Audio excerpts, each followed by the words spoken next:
بسم اللہ الرحمن الرحیم نحمدہ ونصلی علی رسولہ الکریم اما بعد۔ معزز سامعین، حرکت الدفاع عن السنہ یوٹیوب چینل میں آپ سب کا خیر مقدم ہے۔ رد قادیانیت پر دجال قادیان مرزا غلام احمد قادیانی کے کارناموں کے تعلق سے کچھ مباحث چل رہے تھے۔ ان مباحث کی آخری کڑی کے طور پر ہم آپ کے روبرو ہو رہے ہیں۔ آج کا عنوان ہے مرزا کا معیار صدق و کذب، اور مخاطب شمس الدین قادیانی مبلغ اور اس کے توسط سے تمام قادیانی۔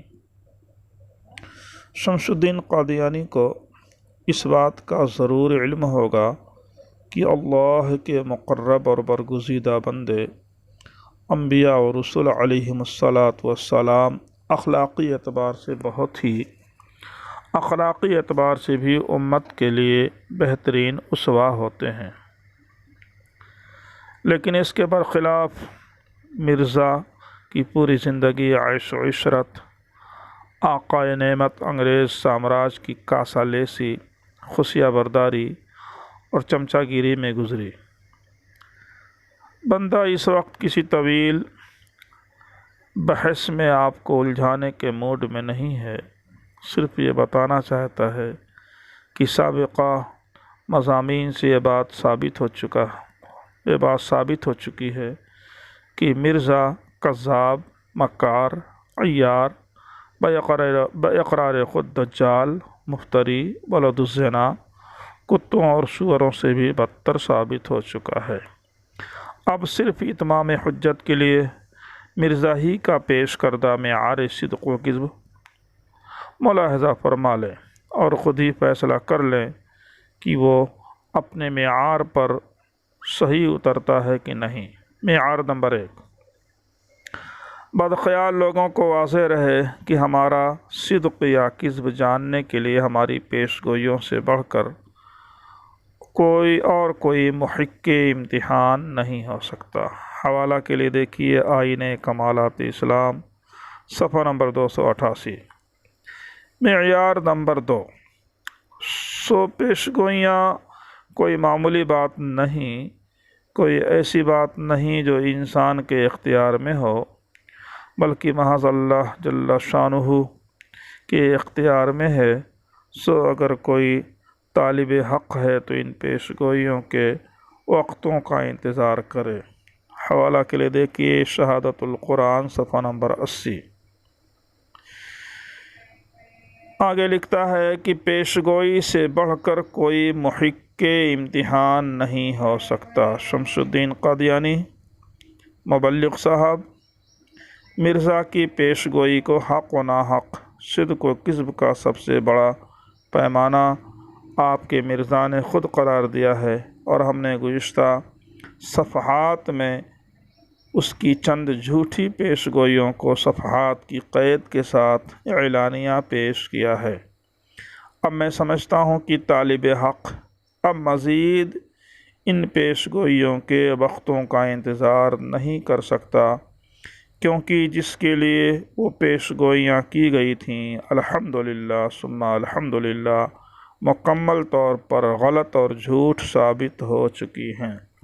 اب طالب حق کو پوری طرح معلوم ہو چکا ہے کہ پیش گوئیوں کا غلط ہونا ہی مرزا کے دجال کذاب ہونے کی دلیل ہے۔ یہ معیار خود مرزا نے مقرر کیا ہے، اس پر ہم کوئی تبصرہ نہیں کرنا چاہتے۔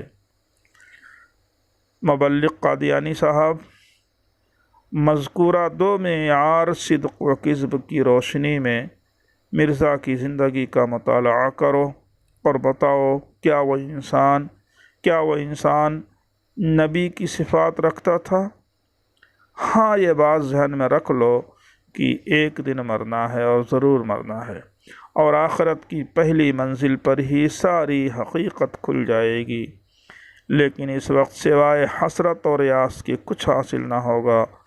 اس لیے میرے بھائی، بصیرت کی نگاہ ہو تو عقیدت کی عینک توڑ دو۔ عقیدت کی عینت کو تھوڑی دیر کے لیے اتارو۔ مرزا کی بے شمار پیش گوئیوں کو دیکھتے ہوئے اپنی ایمان کی فکر کرو۔ اور زیادہ میں کچھ نہیں کر سکتا، ہاں کل قیامت میں یہ عذر نہ کرنا کہ ہم کو ہدایت کی راہ کسی نے نہیں بتائی۔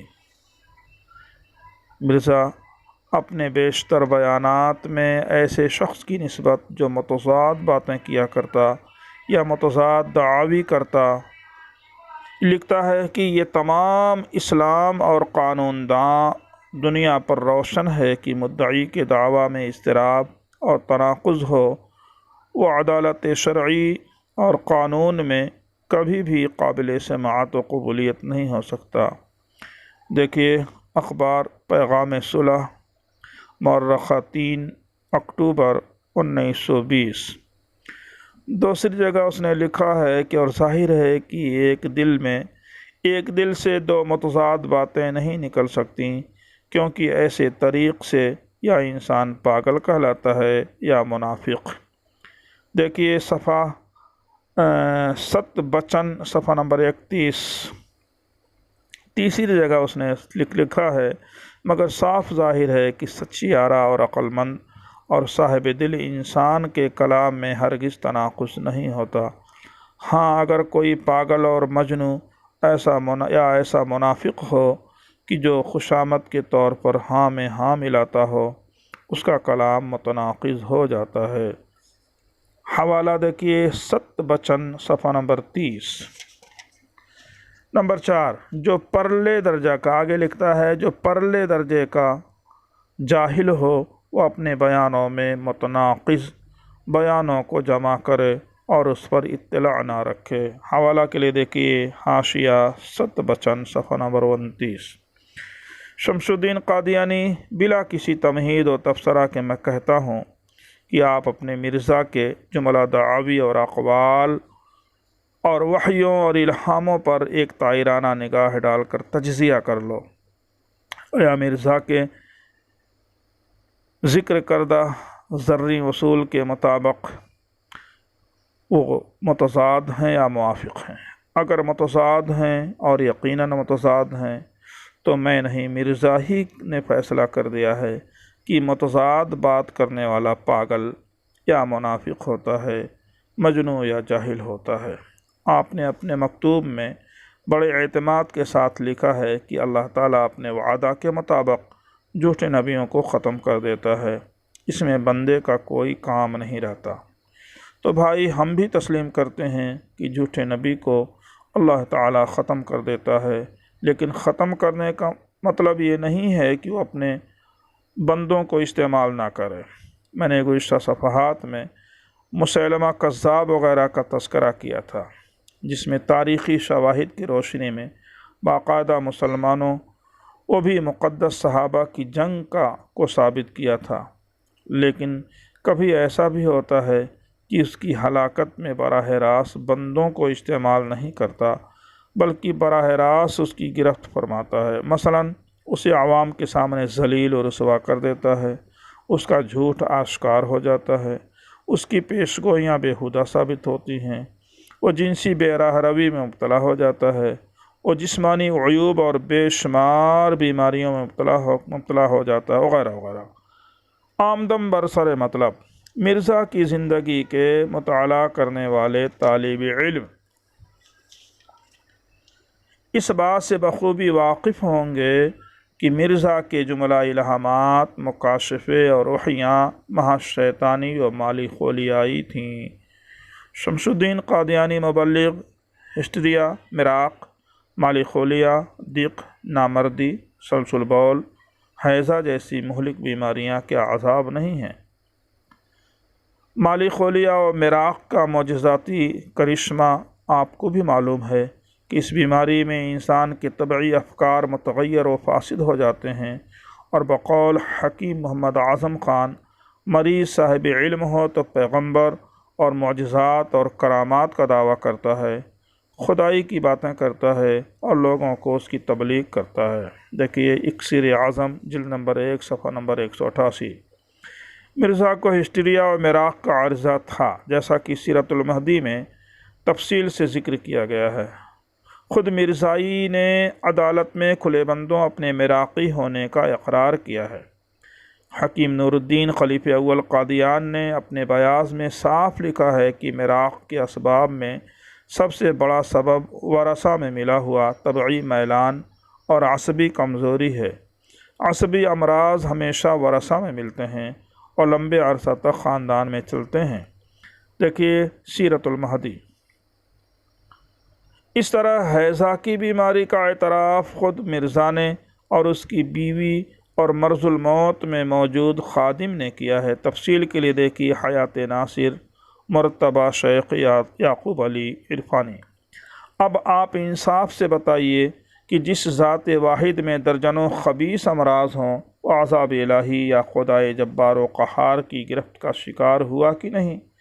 جی یہ چاہتا تھا کہ اس مختصر جواب میں مرزا کے تمام امراض پر کچھ تبصرہ کروں، لیکن وہ اس قدر مشہور ہیں کہ ان کا انکار کسی قادیانی مرتد کے لیے ممکن نہیں۔ سچ فرمایا شاعر اسلام جناب ابراہیم اسماعیل نے، کبھی اسلام کفر قادیانیت نہیں ہوتا، کبھی اسلام کفر قادیانیت نہیں ہوتا، کبھی لفظ ضیاء ہم معنی ظلمت نہیں ہوتا۔ کہاں وعظ نبوت اور کہاں بکواس مرزا کی، مقال مرسلاں ہزیاں و پروحشت نہیں ہوتا۔ بچو اس سے مسلمانوں، و داعی ہے جہنم کا، کبھی جھوٹا پیمبر داعی جنت نہیں ہوتا۔ نہیں ہے قادیانیت کبھی اسلام کے ہم معنی، کبھی مفہوم مسلم قادیانیت نہیں ہوتا۔ آخر میں دعا ہے کہ اللہ رب العزت امت مسلمہ کو قادیانیت کے عظیم فتنہ سے محفوظ رکھے، اور شیطان کے مکر و فریب کی وجہ سے جو بھائی قادیانیت کی فتنے میں مبتلا ہو کر مرتد ہو گئے ہیں، ان کو دوبارہ ایمان کی دولت سے مالا مال فرمائے، گھر واپسی کی توفیق عطا فرمائے، ہم سب کو اسلام پر ثابت قدم رکھے اور خاتمہ بالخیر کا فاصلہ فرمائے۔ آمین یا رب العالمین۔ اللہم ارنا الحق حقا وارزقنا اتباعہ، ربنا لا تزغ قلوبنا بعد اذ ہدیتنا وہب لنا من لدنک رحمہ انک انت الوہاب، وآخر دعوانا ان الحمد للہ رب العالمین۔ آپ کا دینی بھائی ابو رشید شکیل احمد خان۔